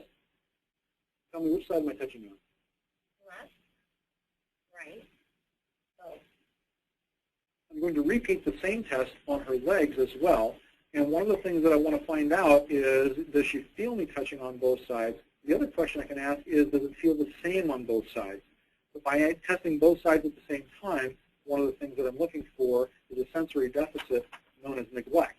If she has neglect, then she will actually have a preference for one side over the other. And when you touch both sides at the same time, she may actually only feel it on one side due to her stroke symptoms. The next thing we're going to test is coordination. What I'm going to do is I'm going to have you take your finger. If you come out here, touch my finger, and touch your nose, It's important that I actually guide her finger back to her nose at least the first time so that she doesn't poke herself in the eye. As she touches, I can move my finger around a little bit, and I'm also making her extend her arm completely, because as you extend your arm away from your body, ataxic movement will be more pronounced as you get away from the core of the body. Typically, it will be a side-to-side shake, and it will be very difficult for the person to actually hit the target that they're looking for. And this is a good test for cerebellar function. If there's a cerebellar stroke, then oftentimes they'll have limb ataxia, and it will be in the affected side. The nerves from the cerebellum actually don't cross, so if I have a left-sided cerebellar stroke, the ataxic movement will be in my left side. I can also test for ataxic movement in the legs by having, what I'll do is I'll have Terry I want to take your heel, put it on your kneecap, and run it down your shin. And I can mimic that for her the first time, and then let her go ahead and do it afterwards. And I'll do the same thing with your right leg. Put it up there, and run it down. A person with ataxic movement in their legs will have difficulty either hitting their knee or staying on a straight line as they run that heel down their shin. They also may have a hard time actually getting their heel in that particular place. Now, this is a difficult task to do sometimes for some of our elderly patients just because of osteoporosis, arthritis, and things like that. So this test is a little bit more subjective. Once again, we're looking for abnormal findings. If that's the only finding that you have that's abnormal on your neuro exam, chances are that it's probably not going to be a stroke. But if that, in context with other neurological findings, is more proof that what we're dealing with is an acute stroke.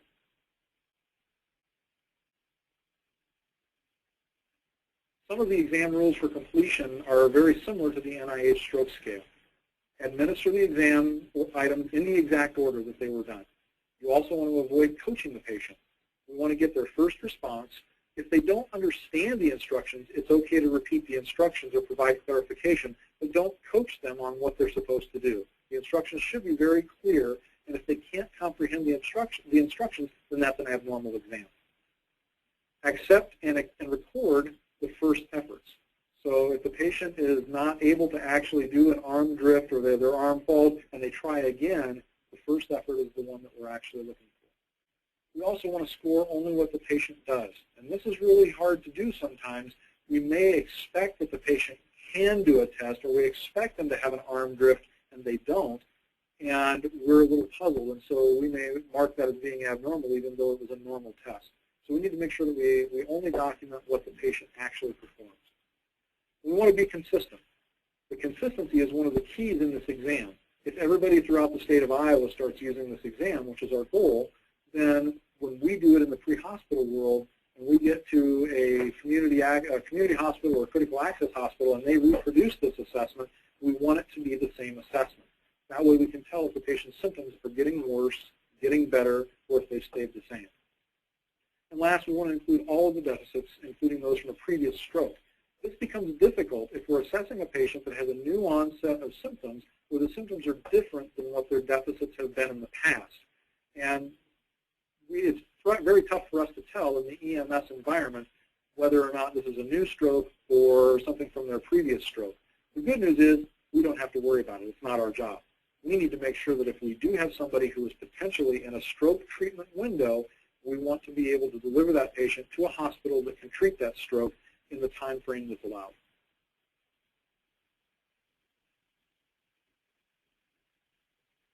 This last slide talks a little bit about visual field cuts. Visual field cuts are not something that we come across very often, but it's a good description of what we're looking for.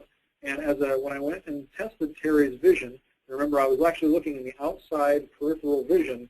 I'm looking for anything that's right or left of the center line. If she has a visual field cut, as what's given in section C on the slide, then what will happen is when I actually go to move the fingers that are on her left, she won't see them move. When I move both at the same time, she'll point to the ones on the right. And that's a good indication that there's a visual field cut. Keep in mind that the patient may have a quadrant hemianopia, or which is depicted in letter D, where it's just in the upper quadrant or maybe even in just the lower quadrant where their vision is either blurry or fuzzy or non-existent. These symptoms are very, very subtle, and oftentimes they get referred to the stroke clinic by the ophthalmologist because the patient thinks that there's something wrong with their vision, and so they go to the eye doctor to be seen, and then they find out that they've had a stroke. I want to give special thanks to the folks that are listed on the slide, and thank you for your attention, and thank you for watching. Okay. Any questions, comments, concerns on the actual video? That video is available on the Iowa Healthcare Collaborative website. I can get that. That's the link. It's kind of a long link that you see there. We're asking the Iowa Department of Public Health, the Bureau of EMS, to put it on their website as well. And the goal is we want to have people, we know that strokes represent a very small percentage. Typically across the state, it's about 1% of all EMS calls are strokes.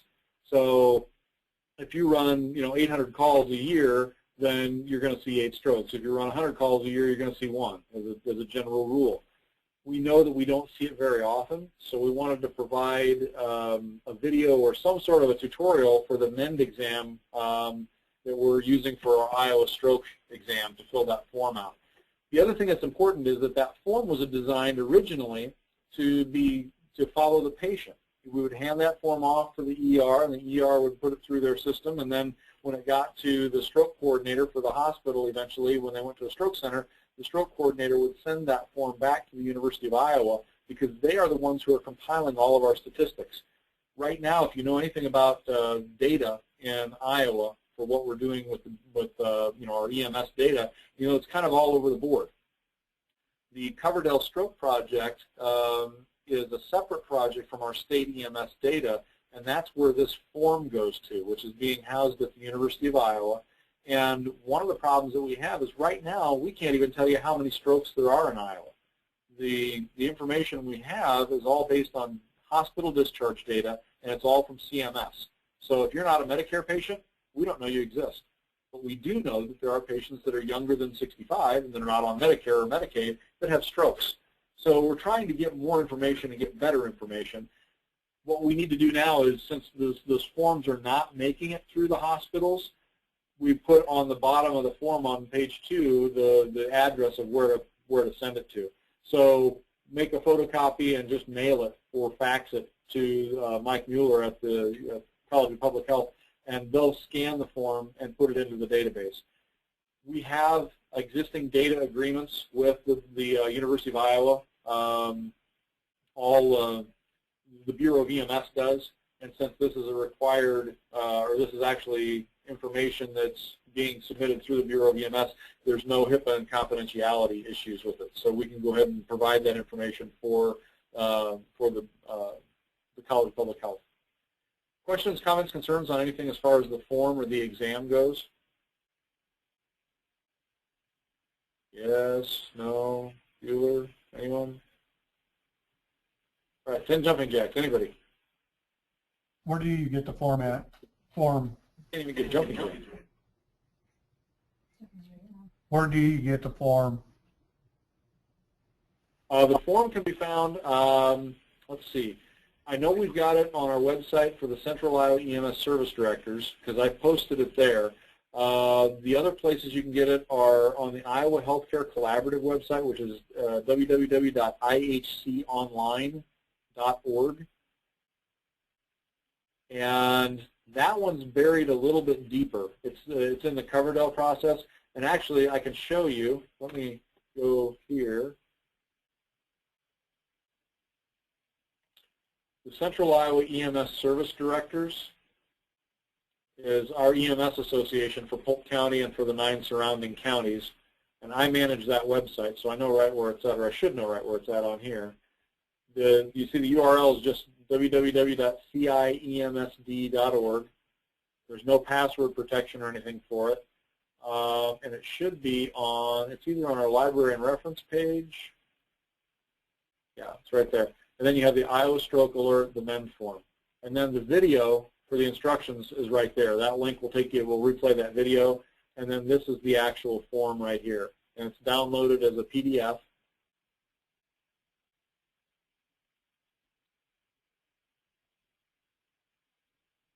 There it goes. You can see up on the upper left-hand corner, it's version 1. There may be revisions to it in the future, but when we get revisions, we're going to make sure that the Bureau and everybody gets it put out so everybody's got the current version. And then the information down here to Mike Mueller at the College of Public Health is right there.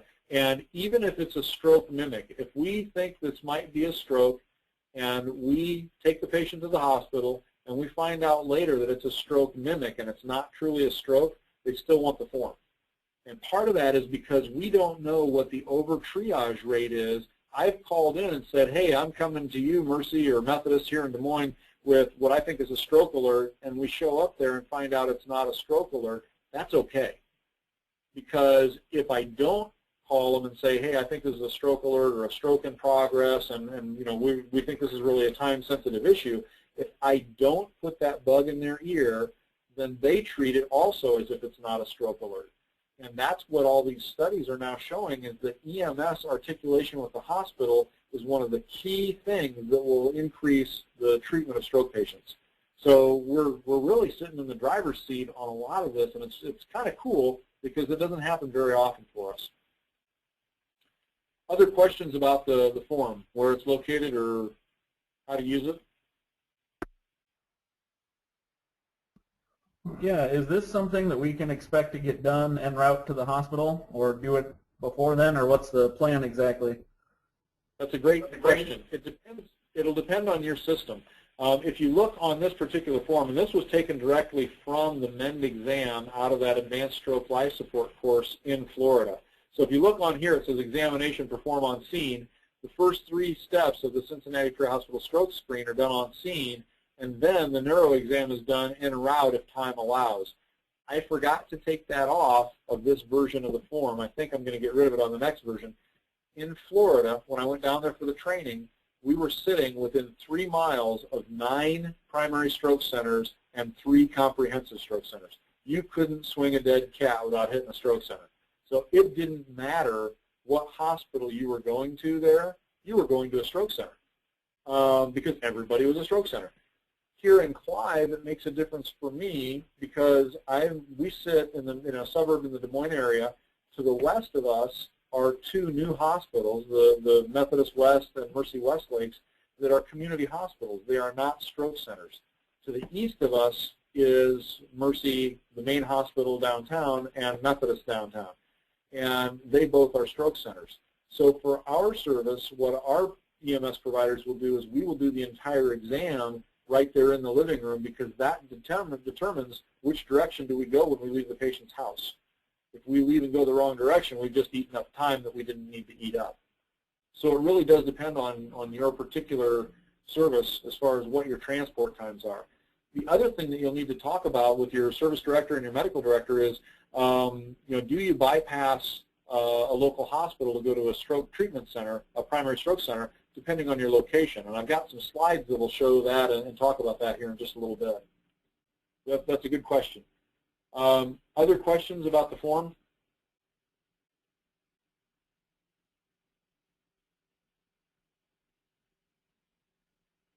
Okay, thanks. Well, this is just the actual sections of the form which we saw on the video already.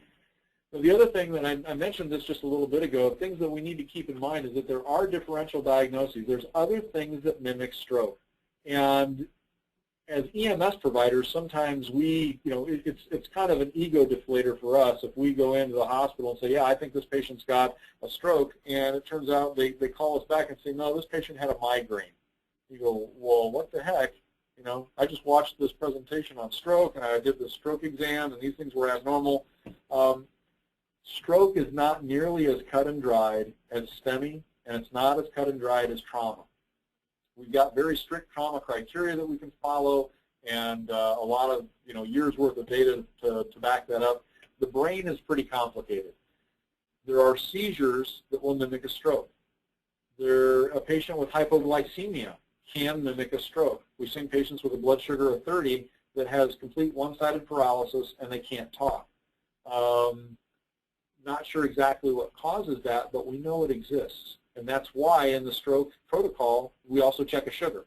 If you've got the ability to check a sugar, depending on scope of practice and where you're at with that with the state and the rules, check a sugar. Years ago, when I was working down in Kansas City, we would read about 3 or 4 times a year across the country where somebody would bring in a patient and it was acute onset of stroke symptoms, and it was within a 3-hour time set, and everybody was excited. I mean, we were off to the CT scanner, we had blood drawn, we had the TPA mixed up, we were getting ready to give it, and then the labs would come back and we'd find out the patient had a sugar of 20. And in fact, in some cases, patients were actually given TPA, so the drug was being given to the patient, even though it cost $3,000 and it has a 6% chance of causing bleeding in your brain, or at least that's what we thought at the time, or we can give you 25 cents worth of sugar and fix you. So make sure we get a sugar. That's really, really important. Bell's palsy is actually an inflammation of the trigeminal nerve, which comes down and innervates the face. And so it causes facial droop, but there's no other symptoms. Now, I'm not going to, as a paramedic or an EMS provider in Mrs. Jones' living room at 3 o'clock in the morning, I'm not going to say, well, gee, Mrs. Jones, you know what? I think you've got a Bell's palsy, so I think you can probably go back to bed and check with your doctor in the morning. That would really be bad. I'm going to treat it as a stroke. But be aware of the fact that if you take your patient in and you say, yeah, this is a stroke alert, and we bypass a local hospital and we go to the stroke center, and then they call us back or we find out later it was a Bell's palsy, that's okay. We know that's going to happen.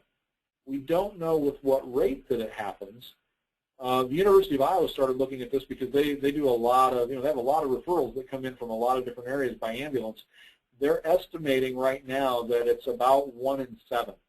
So about 1 out of every 7 stroke alerts that is activated by EMS actually turns out to be a stroke. And they're okay with that. They said, that's great. We don't care. Because it doesn't cost anything. It's not like a trauma alert. If I activate a trauma alert from the field through our level 1 trauma center here in town, that's a $15,000 price tag, especially if it's at night. They're calling people in, they're doing a bunch of stuff.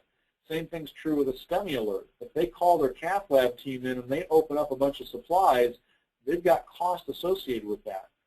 For a stroke alert, all I'm doing is notifying a neurologist somewhere that, hey, you're going to have to get up and come in and see a patient, and they can cuss and scream whatever they want, but they've got to do it.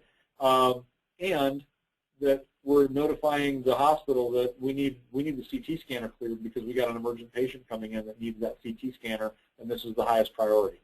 So take whatever you're scanning right now, move it off the table, and give us the scanner.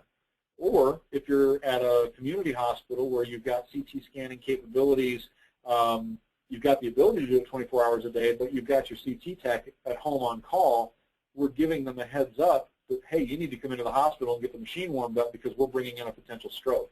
So all those things and all those pieces go into shortening that time interval before the drug is actually given. Migraine is one that would have you never would have convinced me that a patient having a migraine can exhibit stroke symptoms.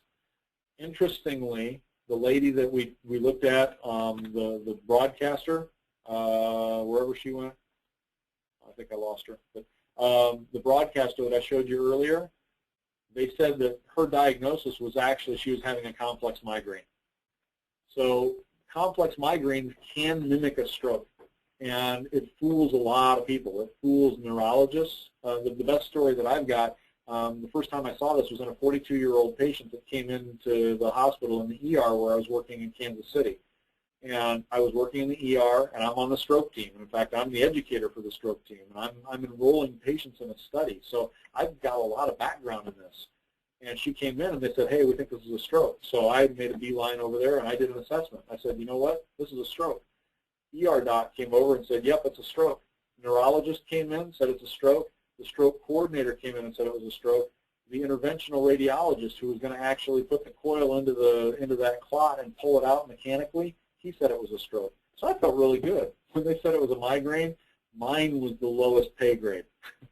They all had said it was a stroke. So it fools a lot of people. And even within the last 2 months, I know that the stroke centers here in Des Moines have given patients with complex migraines, they've given them TPA. Because one of the problems you run into is it's very, very difficult to diagnose a complex migraine versus a stroke. And the TPA, if you give TPA to a healthy brain, somebody who's having a migraine, they're not going to bleed. So it's really actually safe. It's a little pricey, but it's certainly worth the effort, because if it turns out to be a stroke and you wait and get beyond the treatment window, now they've got those symptoms for the rest of their life, and that's bad. And of course, tumor is something else that can mimic a stroke, as well as there's several other things that are differentials that can mimic stroke. So our goal is we want to oxygenate the brain. There's still some area left. By the time the patient starts exhibiting symptoms, which is, it's a very sudden onset when that happens, the brain cells are actually starting to die at a rate of, it's somewhere around 1.9 million per minute. So there's some brain cells that are going to die. We're not going to save all of them. What we're looking for is this area called the ischemic penumbra. It's this light gray area out through here that is partially oxygenated and partially not. We want to save what we can. So we've got some treatment things that we can do to try and save that. Mainly, we've got to dissolve this clot. So everything that we're doing as EMS providers needs to be aimed at getting this patient someplace where they can get that drug to get that clot dissolved. There's a couple things that we can do. We need to make sure that we don't do anything with blood pressure. If you are an ALS service and you're carrying any type of blood pressure agents, keep them in the box. One of the problems we run into is that Mother Nature will make your patient hypertensive. If you think back to your last stroke patient, they probably had an elevated blood pressure. And the reason is because of this formula in yellow here. It's your cerebral perfusion pressure, which it's mean arterial pressure minus intracranial pressure. Don't have to commit to memory if you don't want to, but what it means is that in order for me to perfuse my melon, I've got to have enough blood pressure to overcome any intracranial pressure. As soon as I have a stroke, pressure in my head will start to go up slightly. Not a lot, but it will a little bit.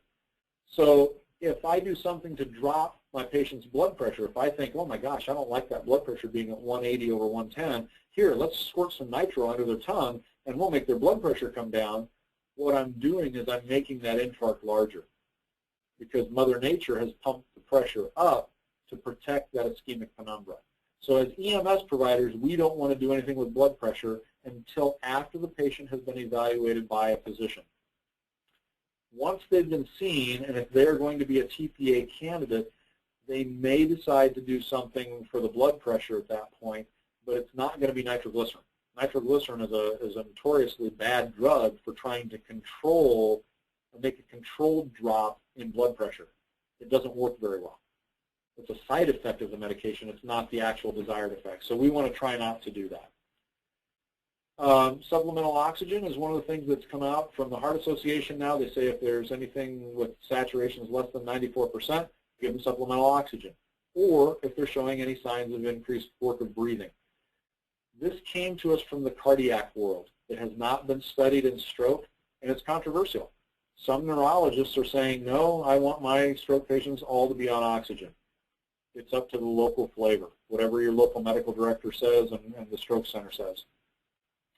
Make sure we check the blood glucose. If we have the ability to put them on a cardiac monitor, that's a good idea. Atrial fibrillation, remember, accounts for about 1/3 of all ischemic strokes. If I've got a patient that just went into atrial fibrillation and it's a new onset, not only might this be a good detective clue of what caused the stroke, but we may also be dealing with a cardiac patient. There's a very small number of patients out there that actually have a heart attack. They'll have a myocardial infarction at the same time they're having a stroke, because they'll either shower a clot or do something silly, and boy, it's just a bad day for them. IV access, if you've got it, that's great. If you don't, it's not going to hurt a thing. We do want to, now this is a little bit controversial also. I've heard some neurologists that have talked about leaving the patient lie flat. It's really a matter of comfort. Remember that your patient may have paralysis on one side of their body, and they may also not be managing their secretions very well if they can't swallow. So elevating the head of the bed a little bit helps them with being able to swallow, and it also helps facilitate venous drainage so that we don't cause increased intracranial pressure. If you raise the head of the bed up and they get woozy and their level of consciousness starts to go down, well then put the head back down. So it's pretty straightforward. Now, quick poll. How many of you think that aspirin would be a good thing for a stroke patient? Raise your hand for yes. Raise your hand for no. Raise your hand if you can hear me. Hey, there we go. Okay, good. 2 reasons that we're not giving aspirin for stroke patients in our setting. And the 2 reasons are, number 1, remember that nothing should be given by mouth to a stroke patient until after they've had their ability to swallow evaluated. Aspirin in the lungs is considered poor form.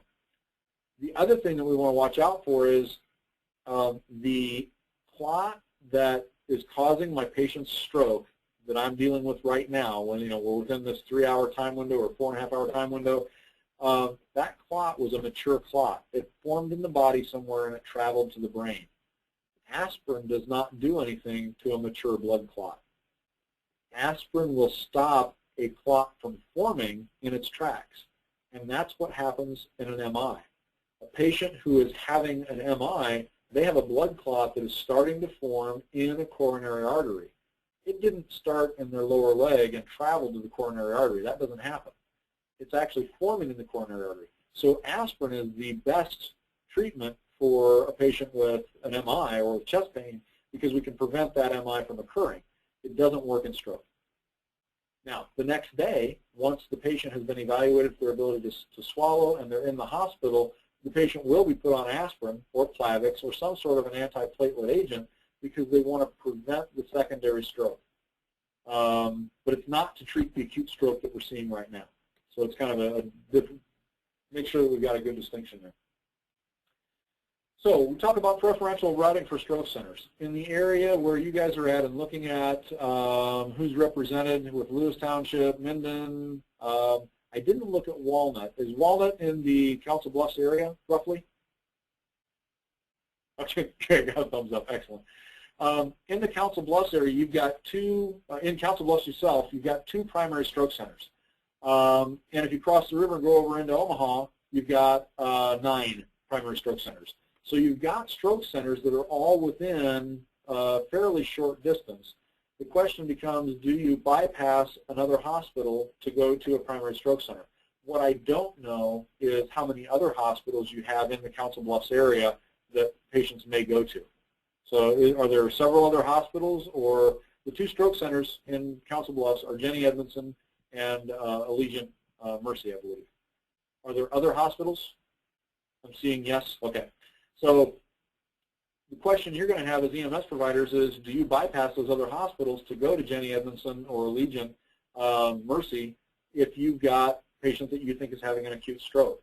The recommendations that come from the Iowa Stroke Task Force and from the Coverdell Group and everybody that's involved in treating stroke patients are that if you are less than 30 minutes from a primary stroke center, you should go to the primary stroke center. There is very, very, very good evidence from several studies that show that patients that are having an acute stroke will do better. They'll have better outcomes if they go directly to a primary stroke center if there's one available. The 30 minutes is an arbitrary number. We made that up here in Iowa. We did that primarily because we looked at on the map where all the primary stroke centers are and what their catchment areas are, and also knowing that we have there's 118 hospitals in Iowa altogether. 87 of those hospitals have the capability to give TPA and to do a CAT scan. So if we can get early notification of our local hospital to get in and get a CAT scan done and then give TPA to our stroke patients and then ship them on to the stroke center, 30 minutes seem to be a good number. It's not magic. Talk it over with your medical director, with your stroke center. Get in touch with the stroke coordinators from your stroke center and find out what they want you to do and make a plan.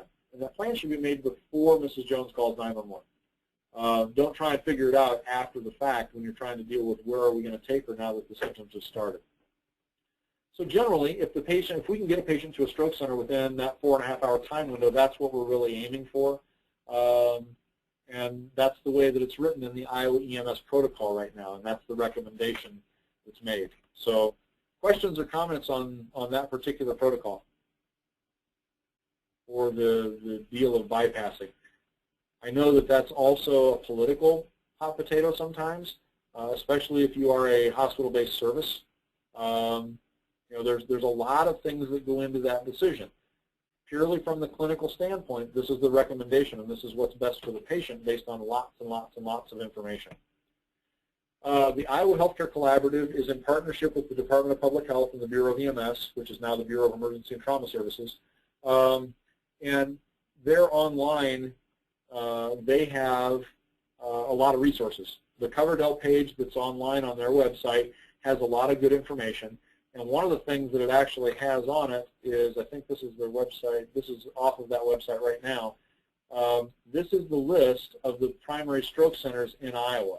So actually, it's all the stroke centers. You'll see that there's a level over here. Level 2 are hospitals that have designated the fact that they have the ability to do CT scans and they have TPA in their formulary.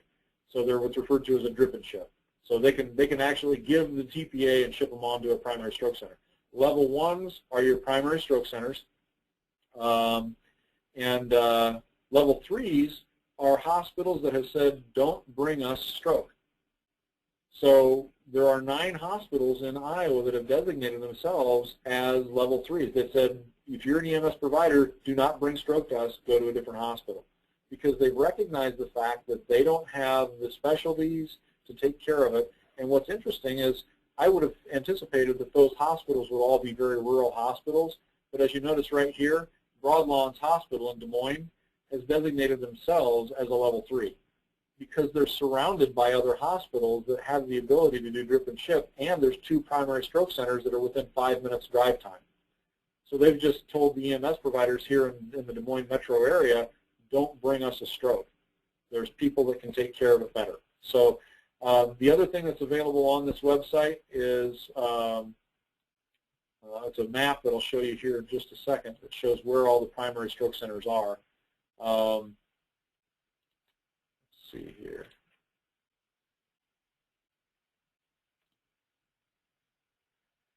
And then there's the EMS stroke, or the pre-hospital stroke guidelines. These come from the American Stroke Association, and it talks about educational programs and all these things. These are easy to find. They haven't changed for many years. There's a couple that have changed. I want to hit those really quick. This one was revised, and this one talks about being transported rapidly to the closest available primary stroke center or comprehensive stroke center, because now there's an additional level on top. The University of Iowa is a comprehensive stroke center.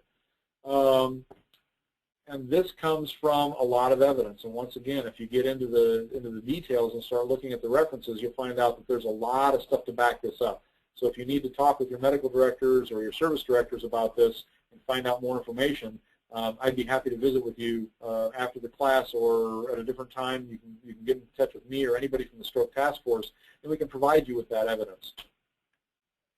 This is the map of Iowa. It shows the little triangles are 87 community hospitals that are referred to as drip and ship hospitals. The big black heavy lines are 30-minute drive times from the primary stroke center, which is designated by a blue H. So in the Des Moines area, we've got 2 blue H's here. We've got 2 primary stroke centers with Mercy and Methodist. Mary Greeley and Ames is a primary stroke center. Over here, you've got Jenny Edmondson and Allegiant. And then over in the Omaha area, there are several more. I think all of the Allegiant hospitals appear to be primary stroke centers from the websites, as well as Nebraska Methodist, Nebraska Medical Center, Bellevue, and there was one other. I think they were all Allegiant hospitals. So there's several stroke centers in the area. It just depends on what the drive time is and what your policies are for doing that. The purple areas around the triangles are a 30-minute drive time to the drip and ship hospital. So we're pretty well covered throughout the state. There are some areas that you see where we don't have good coverage. So we're working through the Coverdell project to try and get education and get the hospitals in those areas to jump on board and join in with the fight for stroke. This is another one that was revised from the previous guideline, and this is the one that is the key that I've harped on a little bit ago, or for quite a bit.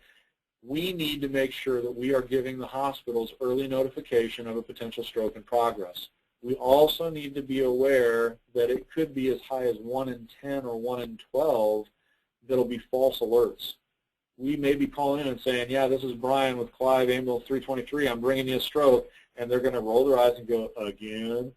But we know there's an over-triage rate. And the hospitals know there's an over-triage rate. But in order to catch the patient that is having the stroke, we're going to have to do it 10 or 11 or 12 times to make sure we don't let that one person fall through the cracks. And everybody that's in the decision-making capacities in the hospitals have all said, yes, we'll do that. That's okay. Once again, there's not a lot involved for them to activate a stroke alert. They set off a pager for a neurologist, they notify the ER doc, and they clear the CT table.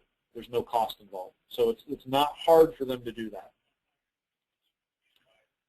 The other thing we need to do is we need to make sure that our data is being reported. Now, this is a little bit of an older slide. There's new software that's being implemented by the Bureau for our software, for our stuff to be able to send it in. As that comes online in October and November, we'll learn more about that. But it's really important that we are providing our data. Because right now, as I mentioned, we don't know how many patients there are that are stroke patients. We need to look at it from a quality improvement standpoint. If I had a patient that I assessed and I said, hey, I think they're having a stroke, did I do everything I was supposed to? Did I check a blood sugar? Did I take them to the appropriate destination? If my protocol is I'm supposed to go to a stroke center, did I? Or did I go to the wrong hospital? Did I document the time of onset? That's a key thing for us as EMS providers.